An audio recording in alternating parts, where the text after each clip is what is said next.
There we go. What's up, everybody? What's going on, everybody? How has things been? How's life been? How's living been? How's living life been? And all that jazz. What is new? What is old? What is new again? And let me see. There we go. I think I like this. I'm trying to get this lighting together. I'm starting to get together. All right, let's get some music, y'all. We're live again, man. We're live. I went on a vacay and had a good time, and was able to unplug for a while. And let's bring this one back. Let's bring this one back. All right. All right.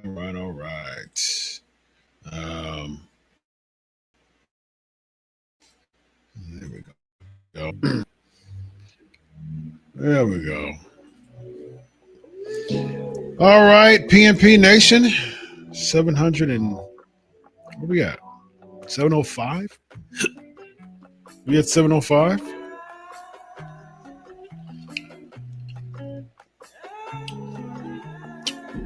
Let me see. Let's make sure that my computer just decides to do what it wants to do at times.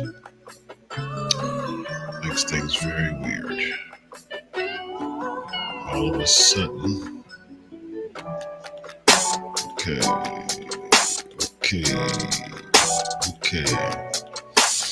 I was just on the podcast and everything was fine. I'm just trying to act up, but it's good. Let's go. All right, share the link, y'all. We're going to talk about John Cena's. I'm going to do a review. John Cena's Q&A. It's a newer / older video. But he talked about his heel turn. And it's just it was just interesting. Wasn't really deep, his Q&A. And so we're going to get into that. So share the link, y'all. Come on in and take a seat. Class in session, of course. Me. I am Dr. Chris Featherstone. I'm a dean of Christian at a Christian college. The subject that I'm a dean of, the department I'm a dean of, is the counseling and psychology department. And I'm also a psychotherapist, and so yeah, that's what I do. And I'm podcasting here, so I have a long day every day. But as I always say on my shows, I do it for you. This is what I do, and it's fun and it's exciting every single time. And so come on in, join. Pancakes at Power Slam is the coolest, most laid back, relaxed chat room. We don't have we don't have trolls. We don't have people who are emotionally and intellectually incompetent. Instead, we have people who are emotionally and intellectually intelligent. And so we have a different breed here at PMP, and we have just people who just like to think, who like to hear psychology, and bring a different tone here if this is your first time. And we have a great loungy, exciting, just cool, get your coffee. It's late night coffee. That's what I do. I drink coffee late. I drink coffee every day throughout the day. There's actually coffee in here. There's not much left, actually. It's like literally like a sip left of coffee. And matter of fact, cheers. Now it's all gone. All right, let's talk about the John Cena Q&A. I'm going to bring it right on up. And let's do it. Let's talk about it. Let's do it. Let's bring it up. And we're going to discuss it. I'm going to mute the screen. I'm going to mute my mic a few times because of my cough. So please excuse that. Hold on.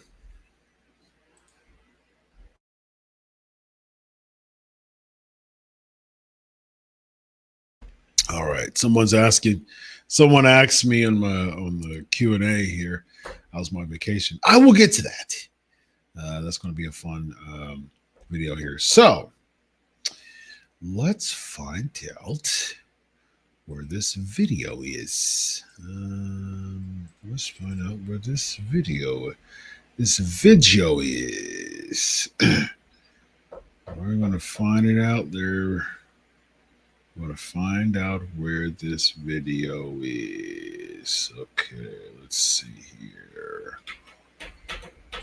Okay, here we go. Found it. I'm going. There's no hiding that. Yeah, there we go. The quality isn't very good, but at the same time, there would be zero commercials, ladies and gentlemen. Absolutely zero commercials. Zero random ads, because the random ads are just completely pointless there. And they like to stop and impede on my life. All right, here we go. Let's get right into it. I know that I had. Okay, there we go. That's that. And that is. Oh, no, here we go. That. And this. And we're going to get to it. We're going to get to it, Bubs. All right.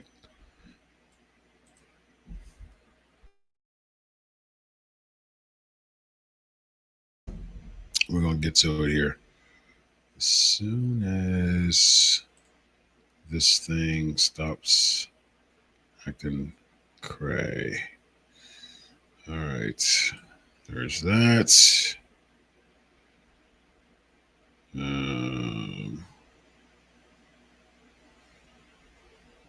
right. We're going to get here. Boom. Level by level. Here we go. Boom. And then, come on, bring on up the video. It's not even giving me the tabs to share the video. So, yeah, I don't know why it's doing this. Okay, here we go. Here we go. Boom. There we go. Voila. And then switch to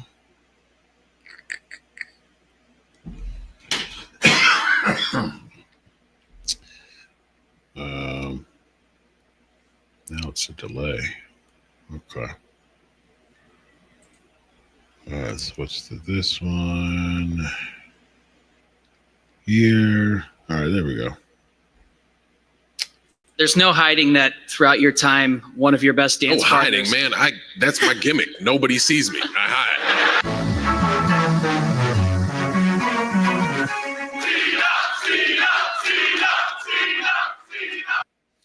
Yeah, I don't know why it's taking. It's man. My I don't know why it's doing that. Can y'all hear? Let me know if y'all can hear, by the way.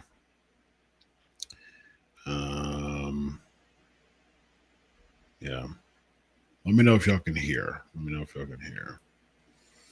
There we go. Yeah, it's a crazy delay. So I don't know why it's doing that. Man, so this is the reason why technology is the most annoying thing in the world to me. Let me know if y'all can hear that. And we will proceed. Don't know why. Let me know if it's freezing too, because it's not really. Let me know if y'all can hear me, if y'all can see me, all that. I'm gonna play. Thanks, everybody. Wow. It's a couple profanities. All right, let's get down to it. You got questions, I got answers. Let's start right over here. Hey, John, how you doing? Good. So in a few weeks, you're going to be making your final appearance at the Allstate Arena here in Chicago. Sure am. It's going to, which will be full circle because that's obviously where you debuted. The Rosemont for old folks. Yep. Yeah! So I just wanted to know, what has the city of Chicago meant to you performing here over the years? That's an easy one. I can answer that immediately and say everything, because it's where the journey begins. I tell people you can't have a finish without a first step. And man, my first step was in Allstate in an incredible moment. And since then, it's been one hell of a ride. So Allstate to me means everything. It's going to be wonderful to go back there. I'm looking forward to it. Excellent question. All right, here we go. Would you collaborate or work with the Muppets, Wendell, in a movie since you're a Hollywood actor? Well, I think calling me an actor might be a stretch if you've seen my stuff. That's kind of beyond my control, but I would love to. I think I would be up in the balcony with Statler and Waldorf if we did that. I was just wondering, is there one WWE superstar that you never got an opportunity to have a match with, that if you could go back in time and book the main event of WrestleMania with, who would it be? Just selfishly, Andre, because he was like the measuring stick. The folklore behind Andre the Giant is mythical and both physical as his presence, but also in like the folklore of the fraternity of the Brotherhood of Wrestling, especially the WWF territory. I'm sure it's across the world because Andre was a global phenomenon, but selfishly, yes. That's interesting because I'm wondering, selfishly, Andre, but when I heard this, I was like, what actually would be an interesting opponent that Cena never had at WrestleMania that I would have wanted to see him against? I actually had another thought. I think it was yesterday or day before. I was maybe it was after. I usually have these random thoughts after I talk to someone on the show or something like that. But I was thinking in my head, I wonder if like the Undertaker versus Eddie Guerrero would have been an interesting feud. And I think that really could have had a lot of promise to it if that was a feud. But it was just a random thought that I had. It never, to my knowledge, I don't know. I don't recall them having a match. They may have on some random Raw or SmackDown, but it wasn't never a big feud. As far as Cena, let me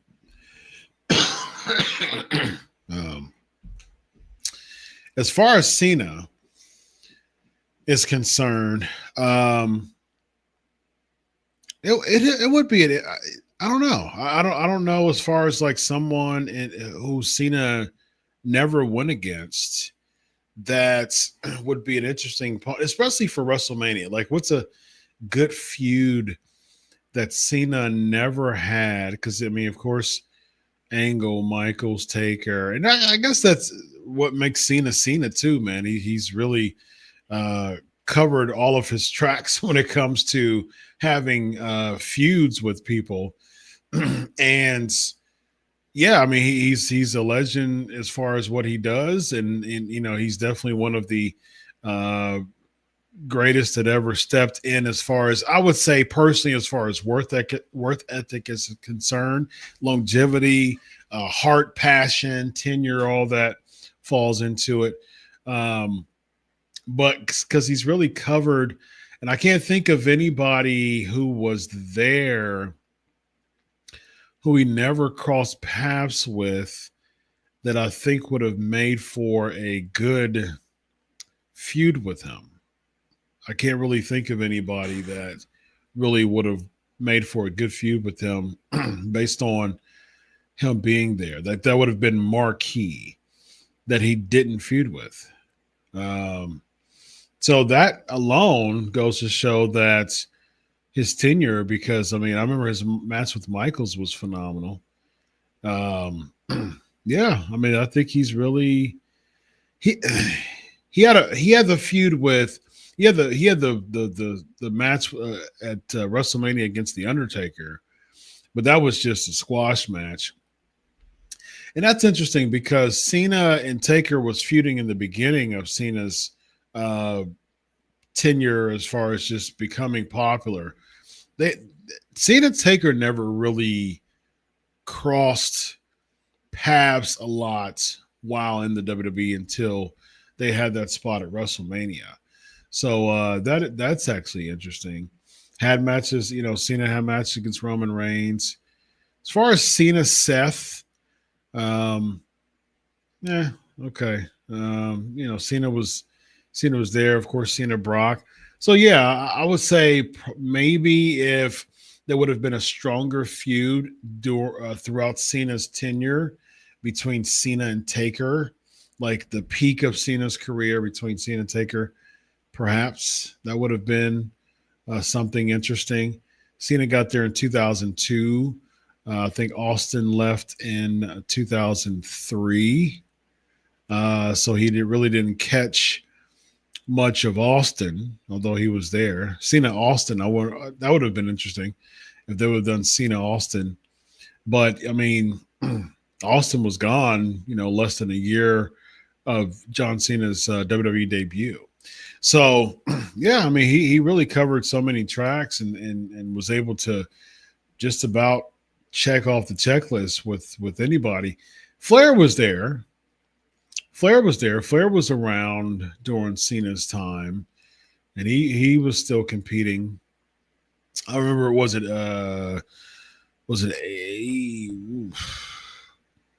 Taker Flair when Arn came in and gave Taker the spine buster. He was still Big Evil Taker, so this had to be around 2002. And 2002 was 18.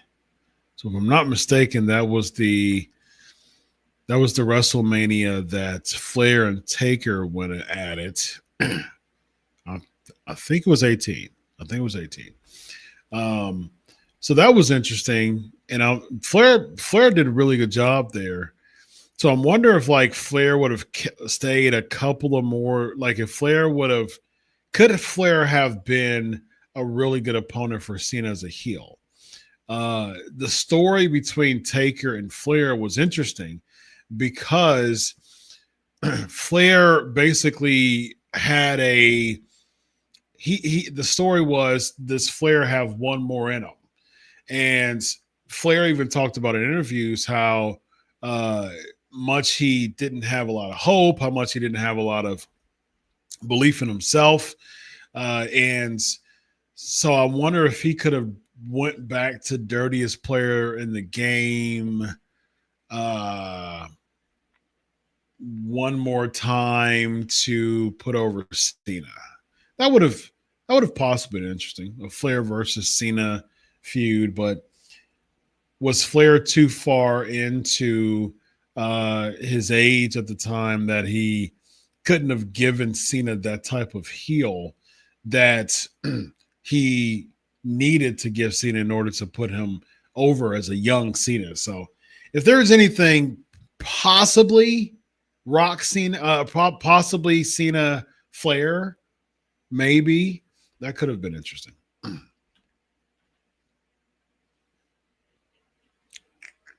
That'd be the one, Andre the Giant. My question's centered around the heel turn. I know you explained in past interviews that you were upset with the promo you did in Lexington or Grand Rapids explaining the heel turn, and then knowing what we know now with Dwayne. Hold on. You're going wild. You know that I was upset with that? What do you mean? You were upset with the crowd reaction to. Oh, no, I wasn't upset. I just know I failed.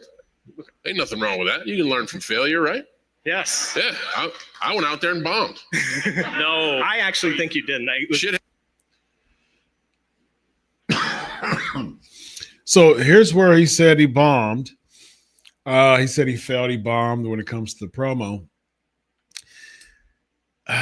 So, man, this is. I agree with actually the question, the person who asked the question, because I've said this many times in the weekly Raw shows that I did throughout this entire year. I really think that Cena was I mean, he did the best of what was handed to him. I mean, that's really what I think, and I stand by it. He was really, that was the best that was handed to him, and that is what he was given. And by the way, shout out to Fan Expo for this YouTube video. That's the credit for that, for this video. But I think that Cena was handed what was given to him. Now, the promo content and material, yes, I mean, it was a bit too hokey. It was a bit, it wasn't as convincing as far as just like his motto and his motive. To this point, to this day, we still don't understand why John Cena turned heel. Yes, he cut the promo as far as just, you all didn't like me and you turned your backs on me. I'm paraphrasing what he said.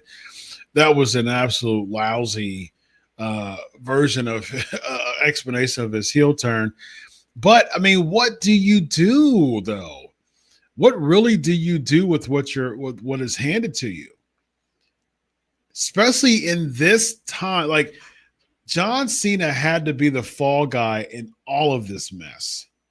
He had to be the fall guy in all of it because The Rock, he was the mastermind behind all this, did the whole gimmick, and him, and Travis Scott and John Cena, they made the turn of the century, so to speak. And John Cena turned heel. We've been waiting. There's been conversations for the past 10 years of when is John Cena turning heel? 15 years. Because I think he turned face in around 05 maybe. Oh, yeah, around there. Because I think it was 2000 WrestleMania 21, I think, when he won the championship. I think it was 21. So yeah, that was 20 years ago. So yeah, around 2005. So I mean, he's been a babyface. I mean, he started out as a babyface, turned heel, and then turned babyface again.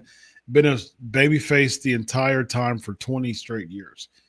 20 straight years until he turned babyface earlier this year. So I mean, 20 years as a babyface before you turn heel, that's Ricky Steamboat proportions at that time. And oh yeah, interesting. Looks like there's I didn't give the option of putting the chat on the screen, but yeah, I've seen that on the screens before, but sure, StreamYard is all over the place at this point, man. I don't know what's going on with them and their lives, but yeah, it's gone all over the place at this point. But we shall make it happen and make it work. All right, bear with me for a moment because we'll get to it. We'll get to it. It's all right. Of course, I will answer the Axe Doc questions when I get to it, but we'll get to it. But yeah, Cena was handed. I mean, he did what he was handed. I mean, and I stand by that. I mean, what do you expect? What do you expect? Hey, guess what? We want you to turn heel. And I didn't only watch the first episode of the Unreal series, but I know people who follow it and do videos about it. And so from what I heard, I was told this too, but from what I heard, there was some conversations and The Rock was reluctant and then he went with it and he was into it. So,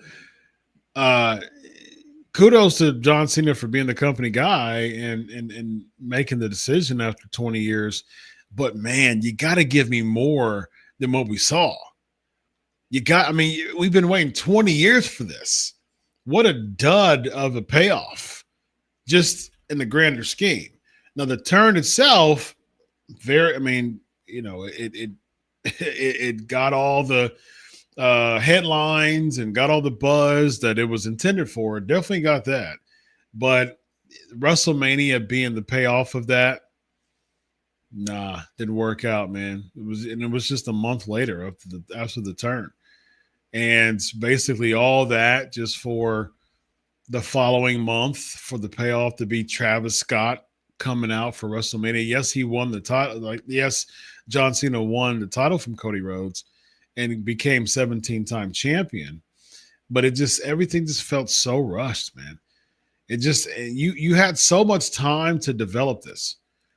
Just John Cena, you had so much time to develop John Cena's whole entire run because if I'm not mistaken, it was like Money in the Bank or something like that in the summer of 2024 is when he announced that he's coming back for, and in 2025 is going to be his last year.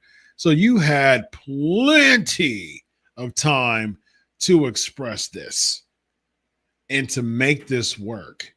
And so, man, him cutting the promo is the least of the worries of the failures, so to speak, of this entire run.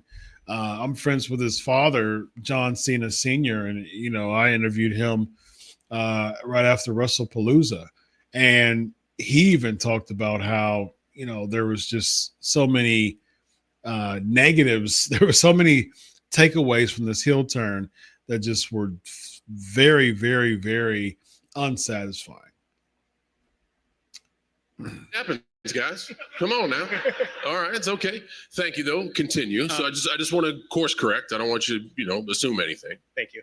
Yep. But knowing what we know now about The Rock not essentially paying off the turn after Elimination Chamber, how would you have adjusted explaining your heel turn knowing that he wouldn't have followed it up after Elimination Chamber? Man, what I'm hearing is, in a hypothetical universe, what different choices would you make? Sadly, yes. I will answer that with hindsight is a waste of time. I mean, let's live right here and now in the excitement and adventure. We got 11 dates left. I think I'll be able to talk about all this bupkis in January after the whole thing is over, but we've taken the audience on a hell of a ride this year. We still got a ways left to go. So I'm excited about that. You led perfectly right into my. No, that's interesting. That's interesting. I want to tackle that for a second. That's kind of similar to what Goldberg said, as far as like, hey, I'll be able to do a tell-all here in just a moment. And so it just makes me wonder, like, how much of a tell-all will we hear from John Cena? John Cena is like the company guy of all company guys, very Vince McMahon through and through when it comes to the company. Die hard, WWE lifer in many ways. But at the same time, it's like, come on, man. I think the same fans who you herald and give so much credit and credence and gratitude to for the sake of what the fans did to pave the way to put you in the spot, that you are now, as far as their reaction to you and just them loving you, hating you, all those things. I think those same fans deserve the honest truth from John Cena. I really do, because that type of answer is very I can't tell you what I really feel right now, and I've got some time left. In January, his time with WWE will be gone. It'll be done, and I do think John Cena has a way of keeping it by the book, not spending the time shooting, so to speak. But I mean, honestly, I do think that the fans, these same fans who paved the way for you to be the John Cena that you are, I think the same fans deserve the honest truth of what this process was to John Cena. I do think that it would be undermining the fans to sidestep just the honesty. Now, is it a matter of like completely burying the WWE? No, that's not necessary. But what happened? What happened? You took the flack. You're the fall guy. You made yourself the fall guy again. I've talked about that in another show. Mad respect for him for doing that. He took the blame. He's the fall guy.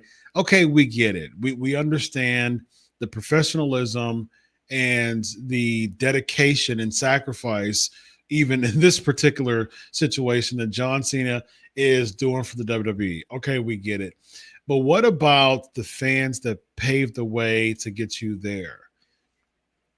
What about explaining them the honesty, about being honest to them? Now, in this expo, I imagine he couldn't share what he wanted to share, but he did insinuate though that, hey, January's coming up, and at that time perhaps we can get into the honesty.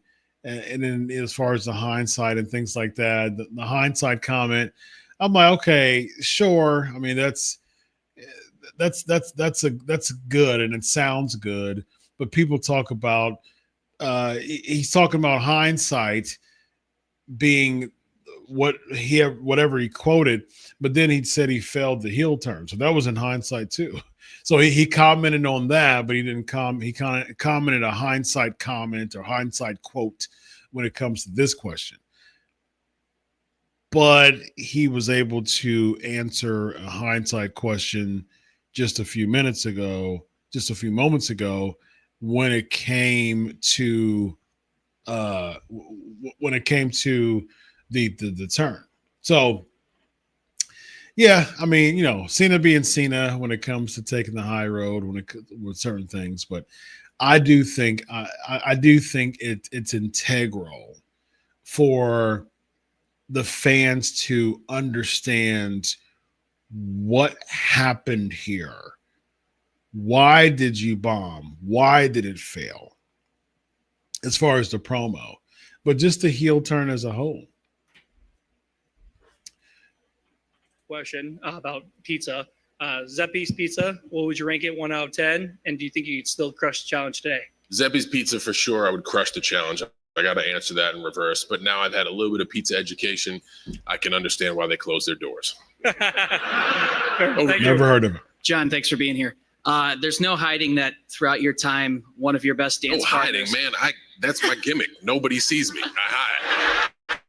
I just want to get that out. You got me out here just talking to a wall. Go for it. One of your best opponents has been the best in the world, CM Punk here from Chicago. Yep. What's made him such a formidable opponent and someone who's fun to go to work with every day? A few things. First of all, we both want the same spot.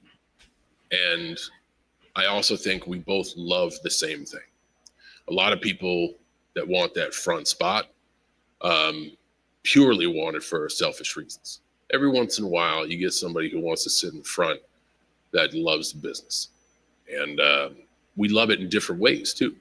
And I think we're such different personalities, but we share a lot of the same core values.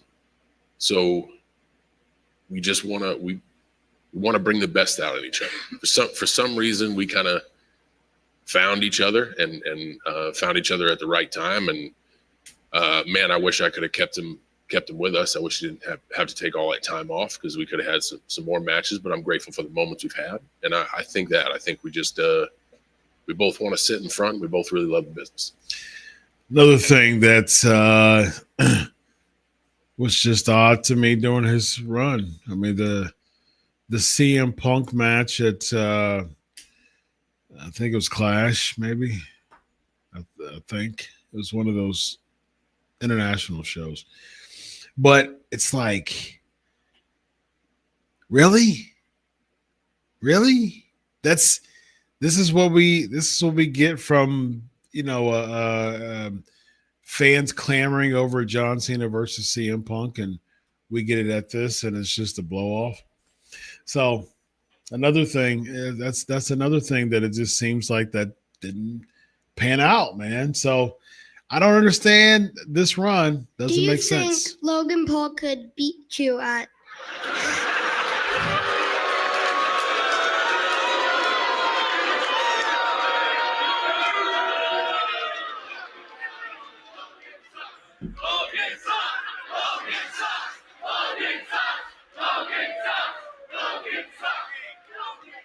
First of all, I want to thank Logan Paul's family for being here tonight. Man, do you think this audience likes Logan Paul? No? I don't know if you're going to like my answer, but I've always been one of those guys that you don't necessarily, you don't have to like, you can hate, but I'd like to think that I earn people's respect. So what I'm about to say might not be the answer you're looking for, but hopefully you'll respect it. Do I think Logan Paul could beat me up? Yes. I think he's got a very good chance of beating me up because he's really good at WWE. And I know there's not a lot of people in this room that like him. He is not a likable guy. I disagree. I think he's underrated. And I think he gets a bad rap. He's not an outsider. He belongs in the WWE. I think his best days are ahead of him. I think he's got championships in his future. I can tell you that I'm not looking past Logan Paul, and I'm not believing any of the hype that he's this outsider and should be taken lightly. I'm training hard. So I think that pretty much sums up the turn. But I do want to say this because this video just released like a week and a half ago.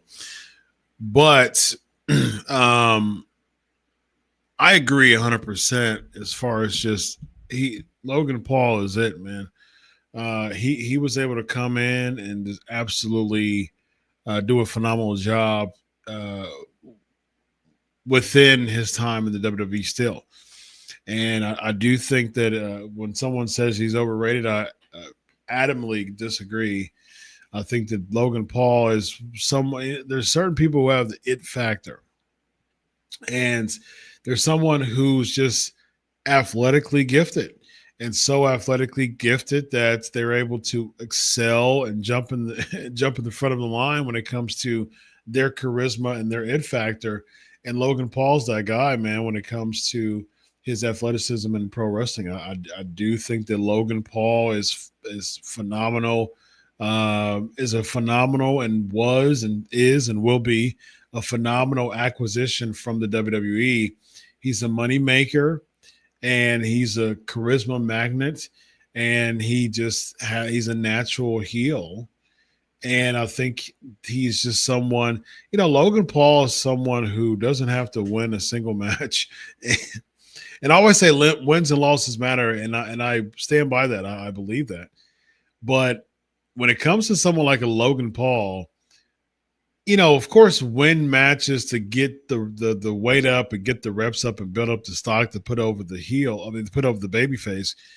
But Logan Paul does not have to win many matches as far as payoff matches to still be relevant. And that makes for a good heel, man. That makes for a fantastic heel. I think Logan Paul is money, man. I really do.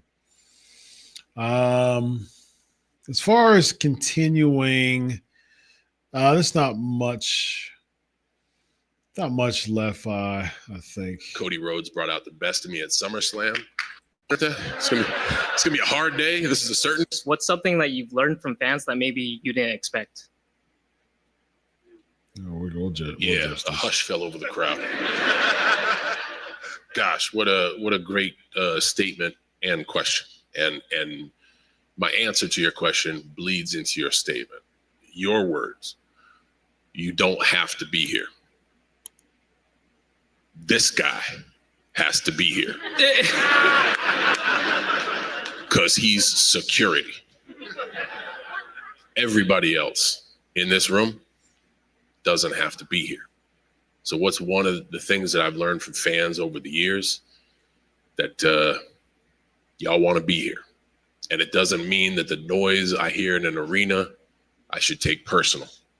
Because at the end of the day, we all share moments, and y'all want to share those moments with me. And man, I love being here. That's why I do this. John Cena being John Cena, man. Yeah, I mean, that's the answer that they want to hear, right? So that's the answer that he gave them. So there you go. I mean, I imagine that is a genuine answer for sure, but you're not going to get too much heat-driven answers from John Cena whatsoever. You're not going to get Um, people want it, and I definitely understand why. But you're not gonna get that from John Cena. But what we did get was him saying that he bombed. I mean, that's what he failed the promo, and that's something that he stands by, and I respect him for that, and I think that he's I respect his honesty. I mean, I really do, man. I respect his honesty. I think that is something that I very much so respect out of him, and I think that's something that um, uh, a lot of people wouldn't say. Um, but yeah, I do think that he said that, and I think he did a good job with stating that. All right, before we go, let's get to these questions. All right, now my screen is working again. All right, this is such an interesting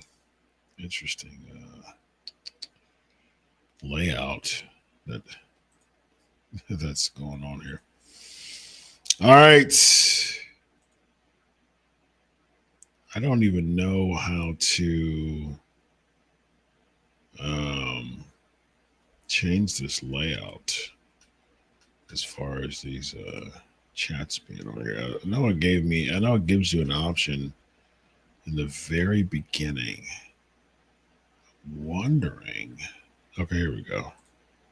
Right there. Okay, yeah, it's in the beta stage right now. All right. That being said, let's get to the question can.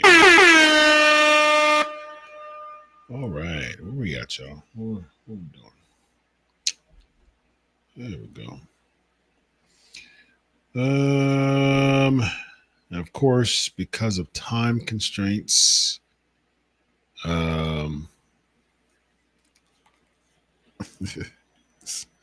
a piece of hair to this. I got a hair that's just flew over here. There we go. There we go. There we go. There we go. Very nice. Very nice. All right.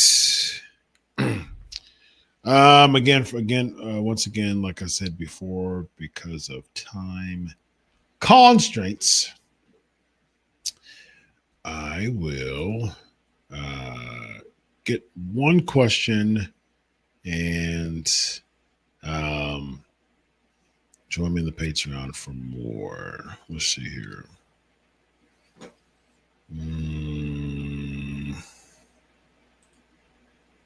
James, with so many wrestlers retiring this year alone, and next year like Cena, Goldberg, AJ Styles in 2026.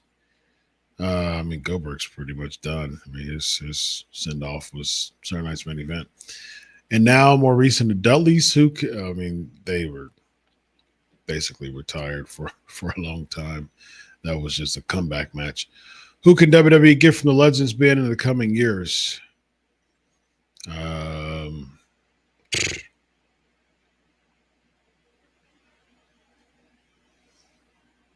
That ain't there. Michaels ain't there. I mean, Michaels is in NXT, so he ain't gonna come back.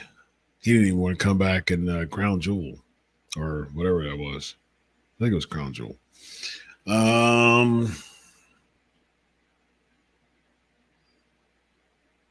Edge had another last run and left.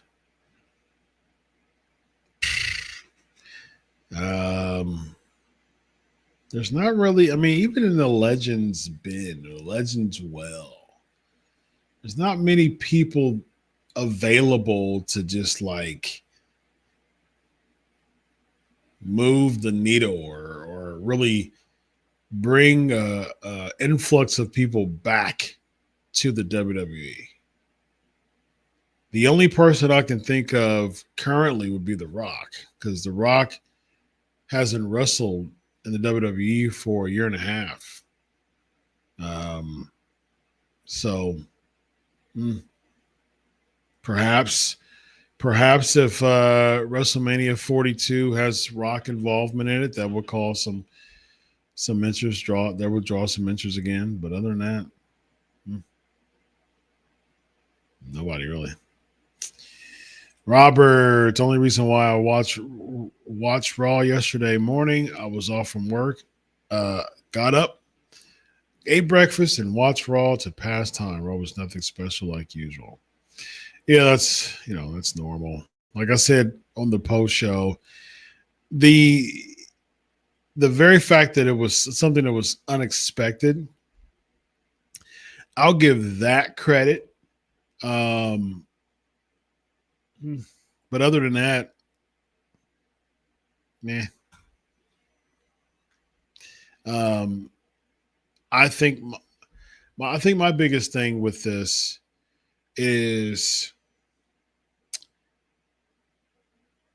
it just didn't make sense. It just didn't make logical sense that Seth picked Bronson and Braun to be the future, the vision. Now, logically, it made no sense that Braun was there anyways. But why would Braun agree to join Seth in the first place if he knew that Seth was using him as a henchman and prepping him for the future? Why would he agree to join him in the first place? And then the weirdest thing out of all this is, why in the heck is Bronson Reed aligning with Braun Breaker? And Braun Breaker basically, that whole segment, Braun Breaker just said, hey, I want to be a singles competitor and I want the World Heavyweight Championship. Why in the world does it make sense that Bronson Reed is joining him while Braun Breaker is holding up the World Championship? And why in the world would Braun Breaker or Bronson Reed join Paul Heyman when Paul Heyman has a history of turning on the people who he managed? Huh? It doesn't make sense. It makes Bronson Reed out of anybody look like a goof. It makes Bronson Reed the biggest looking goof of them all. If Braun Breaker wanted to turn on Seth Rollins because he wants the championship, okay, go for it. Sure. He was in the shadows. Seth Rollins had a conversation with him before he joined that he promised him that when he won the world championship, Bronson would be the first person that he got to or talked to. And now Bronson Reed still hasn't given him an opportunity, or Braun Breaker still hasn't got the opportunity to compete against Seth Rollins. You were supposed to give me an opportunity. That's what you said when you had me join in the first place. I was going to help you get the title, and I was going to be first in line. You've had the title for a while now. You still haven't given me an opportunity to compete against you for the World Heavyweight Championship. Neither have you even mentioned it. That makes sense. But even with that, though, Seth should be the heel in that, because he's holding Braun Breaker down and he's lying and reneging on his promise. So that makes Seth the heel. So Bronson turning on Seth still doesn't make sense. And then Bronson Reed looks like a goof because he's siding with the person that chose him to push him in the future, Seth Rollins. He's siding with him, the same person who turned and aborted the entire mission, flipped the entire, just blew up the entire faction for selfish reasons. I mean, we have to understand that. Do you not recognize that? Braun Breaker blew up this faction for completely selfish reasons. He pulled the World Heavyweight Championship off of Seth Rollins, and he celebrated at the end of Raw holding up the title. And Bronson Reed did what he did for what? It made zero sense to me why Bronson Reed joined that group. If anything, and like I shared on the show last night, the post Raw show, Bronson Reed should have laid out Braun Breaker, because Paul Heyman and Braun Breaker definitely doesn't make any sense. Paul Heyman with Bronson Reed could make sense because Bronson Reed could use Paul Heyman as a heavy, he can use him as, someone who is cutting promos for him while he's just standing looking, intimidating and monstrous and like a gargantuan. That could work. Although I've had a theory, and I think my theory is quite true, actually. Paul Heyman has not really had a big success rate managing people who are up and comers or mid to high mid carders. He has had a very bad success rate with that. He's good at managing people who are already established main eventers, or who has more charisma than he does. CM Punk, Brock Lesnar, of course, Roman Reigns, the Big Show. He's notorious for using those people or managing those people, Seth Rollins, and that's who he managed successfully. When it comes to a Ryback, although Ryback was grossly misused, they dropped the ball. I think it was 2012 when he had the cage match with Punk, and when he was really, really over, they dropped the ball there. But when Heyman managed Ryback and Cesaro and Curtis Axel, didn't work. It didn't work. It was a failed project for all of them. So doesn't make sense. The whole angle didn't make sense to me. Danimo, what's up? What's up, my man? The Stinks Leads and Raw is coming to an end. Yes, it does, man. It does. I found out about your work through Vince and that show. That being said, supporter forever. Thank you so much, Danimo. Greatly appreciate that, my man. Greatly appreciate your support. As far as my future in the pro wrestling business, man, I actually, hold on.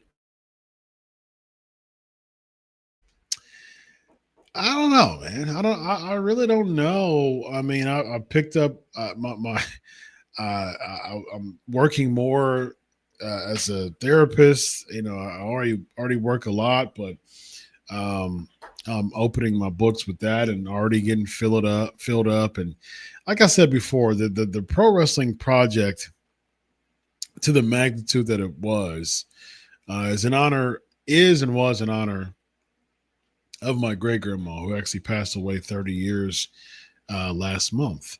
Honor of her, completely solely for her.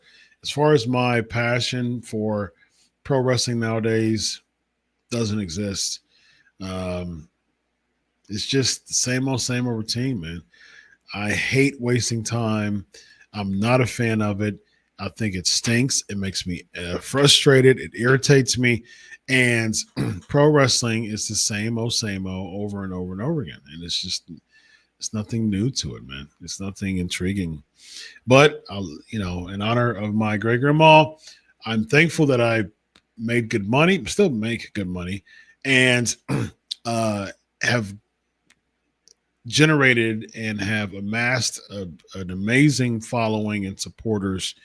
And so that's what keeps me ticking. That's what kept me going and keeps me going in this wrestling business, is the level of supporters. Haters are going to hate. They're going to be there. If someone has haters, that just means that people find them important enough to say something about them. I mean, that's the long and short of that. I mean, that comes with the territory. But when it comes to the supporters, though, the supporters are actually the ones who really deserve the shine, because that's a choice that someone makes to come alongside and support and advocate someone's work. Now that means a ton to me. Haters, that don't mean anything to me. Supporters, now those are the people who I give the attention to. And that is what I appreciate and what I have appreciated for so long and continue to appreciate. So that is the type of stuff that keeps me ticking when it comes to this industry. I appreciate that much more than I do watching the product on a weekly basis. So I greatly appreciate that, Daniel. Nikolai, how was my vacation? My vacation was blessed. My vacation was cool. I unfortunately got sick on my vacation. For a day, my room got it was a cruise. I went on a cruise and I went to Mexico. So it was stuffy in the room, which, is normal. Stuffy in the room. And one of the days I was like, yeah, I can't stand sleeping stuffy and muggy and uncomfortable. I don't like it. Sleeping too cold, it's like porridge. Like temperature, like sleeping temperature is like porridge to me. Maybe a little bit cold, you know what I mean? Like it's got to be just right. But if I would err on the side of cold versus erring on the side of hot. And so yeah, it was cool. The one night it was feeling a little stuffy, and I turned the air down, or turn the air up, the temperature down, the air up. And yeah, I woke up on the fourth day and my throat was done. It was finished. It was the shreds. And then that caused my body to get my body to try to fight it, and it took a few days to fight it off. And so thankfully my throat is not sore at all anymore. But with that, when my throat is sore, it causes my body to fight it. And then my body fights it, it causes my body to be weak. And my body's weak, it makes me just completely checked out, super exhausted, and just my whole body gets weak. And so, yeah, I was dealing with that on the back end of the vacation. The front end was fantastic. The back end, I was dealing with sickness. But, I always say the things that light me up are new restaurants in new cities. And I've never been to Mexico. I've never been to California. And I was able to do both of those. And I was able to unplug. And it was very good. It was very necessary. No matter how I felt, the brunch and the dinner was fantastic. And it was good. And I got to just reset. I mean, that was my biggest thing. I wanted to reset and refresh. Did I refresh? Ish. Because it was still entertaining. So I really didn't. It was still busy because of my schedule. I just wanted to refresh. But when you go on a cruise, though, don't expect to really refresh. You pay for the entertainment. You pay for the all the exhibits, all the trivias, and the all white party that was going on, and the theater shows, the nightly theater shows. And then when you debark, you go to the location and you're experiencing this, and you're getting a tour here, and you do so you're not resting when you're on a cruise. It's busy.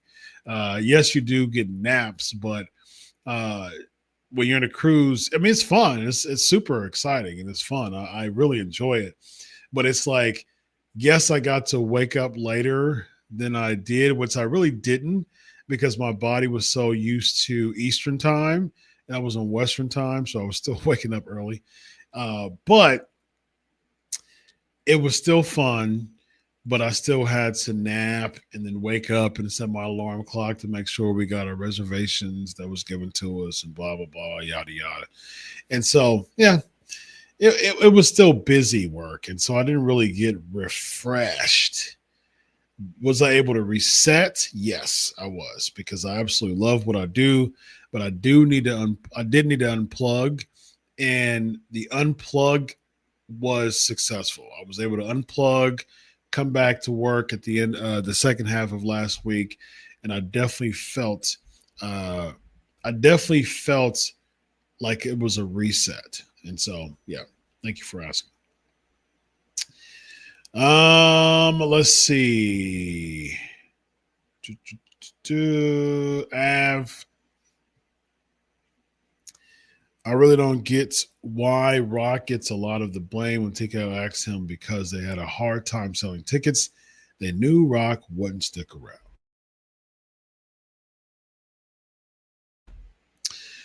I think that one of the biggest issues with The Rock is after the TKO thing and the setup in the heel turn for Cena,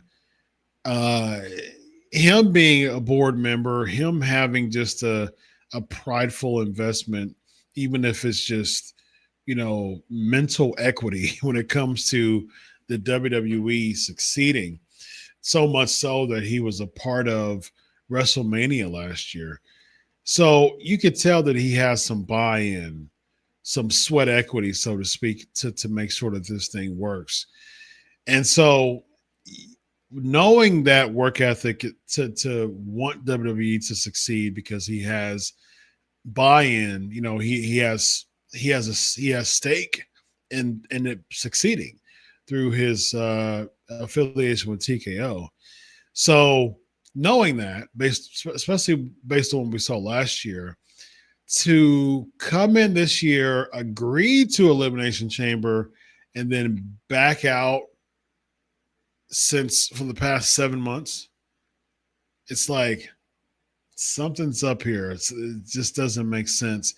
And what makes it even worse is that TKO just had a partnership with ESPN. He was there for the end of Fox.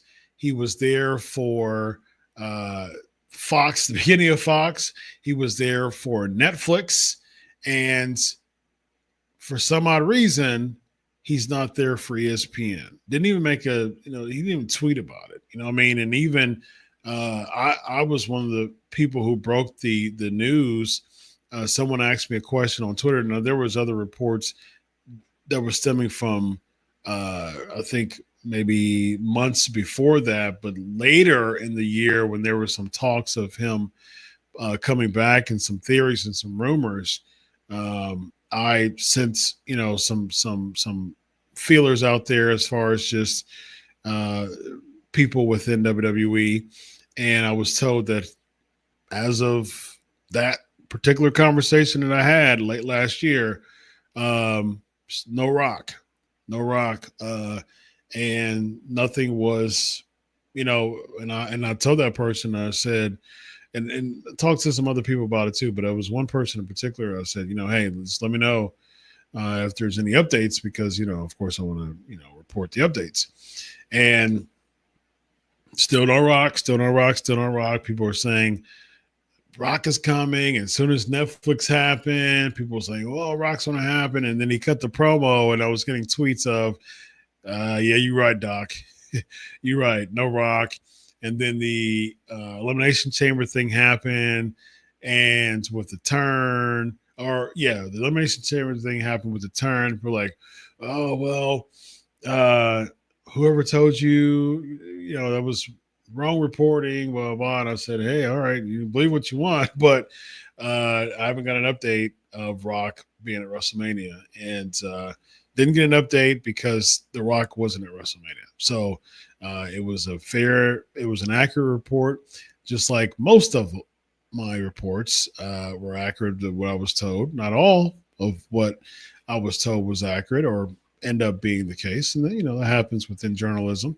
But as far as this one's concerned, I kept saying, hey, I need updates. I need updates. I need updates because people want them and they're asking me about them. And so no Rock. And The Rock didn't show up. And it's interesting because you just haven't heard The Rock endorsing WWE. And that's surprising to me. That part is surprising to me because it's only a tweet away of saying, hey, congrats on the Netflix and doing anything. You know what I mean? But no, nothing. So that's it's an interesting I imagine if any one of us were a fly on the wall, I would love to be that fly on that wall in these conversations within TKO and The Rock and Nick Khan and Triple H and Mark Shapiro. I'm not sure that there was some true gelling in a sense when it comes to The Rock's role. And even in the Pat McAfee interview, he was still speaking from a future focused perspective. Like, hey, it's not over with. And,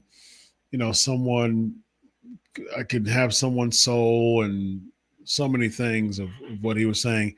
I mean, to be fair, there's still a month and a half. There's still 2.5 months, still 2.5 months left in the year. Could we get a Rock? I haven't been told anything, but could we get a Rock?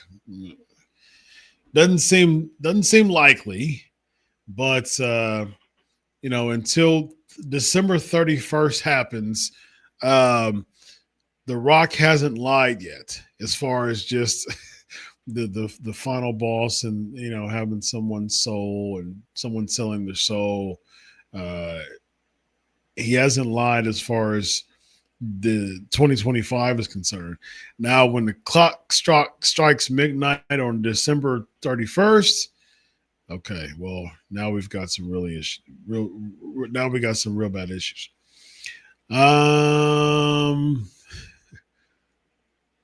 Someone's asking about politics. Purvis, it's you, Mato. I do want to give you a shout out because you're a weekly supporter, but Purvis, are you new? If you are, welcome. Appreciate it. At least you're new with interacting. Greatly appreciate it.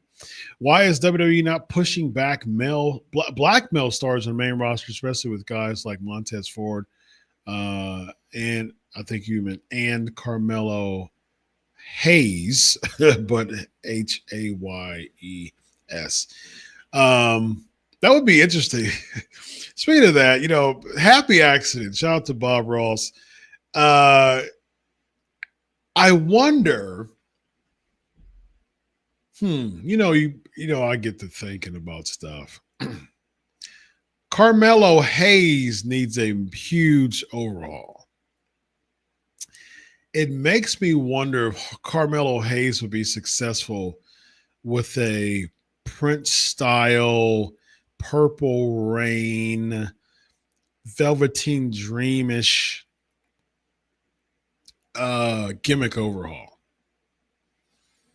Because just a good person who says I'm him, who could wrestle, that doesn't cut it for me, man. But as far as a gimmick is concerned, as far as a big old gimmick overhaul,